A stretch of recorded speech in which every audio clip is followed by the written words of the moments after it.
Judith chapter 6. When the uproar of those crowding round the council had subsided, Holofernes, general-in-chief of the Assyrian army, reprimanded Achior in front of the whole crowd of foreigners and Ammonites. Achior, who do you think you are, you and the Ephraimite mercenaries, playing the prophet like this with us today, and trying to dissuade us from making war on the people of Israel? You claim their God will protect them. And who is God, if not Nebuchadnezzar? He himself will display his power and wipe them off the face of the earth, and their God will certainly not save them.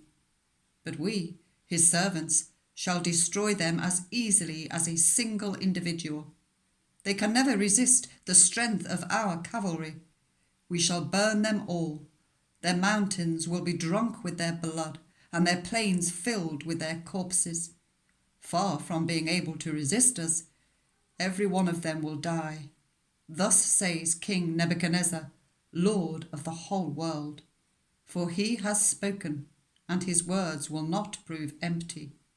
As for you, Achior, you Ammonite mercenary, who in a rash moment said these words, you will not see my face again until the day when I have taken my revenge on this brood from Egypt.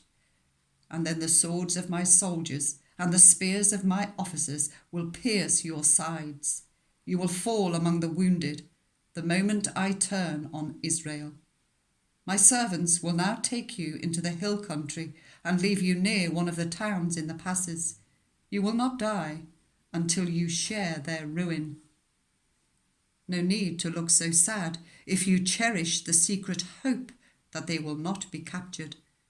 I have spoken. None of my words will prove idle.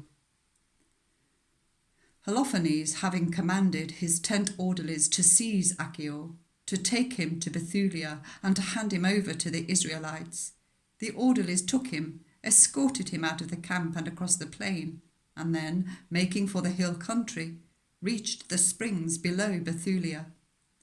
As soon as the men of the town sighted them, they snatched up their weapons, left the town and made for the mountain tops, whilst all the slingers pelted them with stones to prevent them from coming up.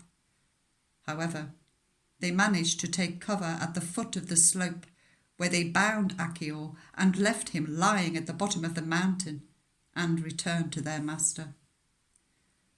The Israelites then came down from their town, stopped by him, unbound him, and took him to Bethulia, where they brought him before the chief men of the town, who at that time were Uzziah, son of Micah, of the tribe of Simeon, Capri, son of Gothaniel, and Carmis, son of Melchiel. These summoned all the elders of the town. The young men and the women also hurried to the assembly. Achior was made to stand with all the people surrounding him, and Uzziah questioned him about what had happened. He answered by telling them what had been said at Holofernes' council, and what he himself had said in the presence of the Assyrian leaders, and how Holofernes had bragged of what he would do to the house of Israel. At this, the people fell to the ground and worshipped God. Lord God of heaven, they cried, take notice of their arrogance and have pity on the humiliation of our race. Look kindly today on those who are consecrated to you.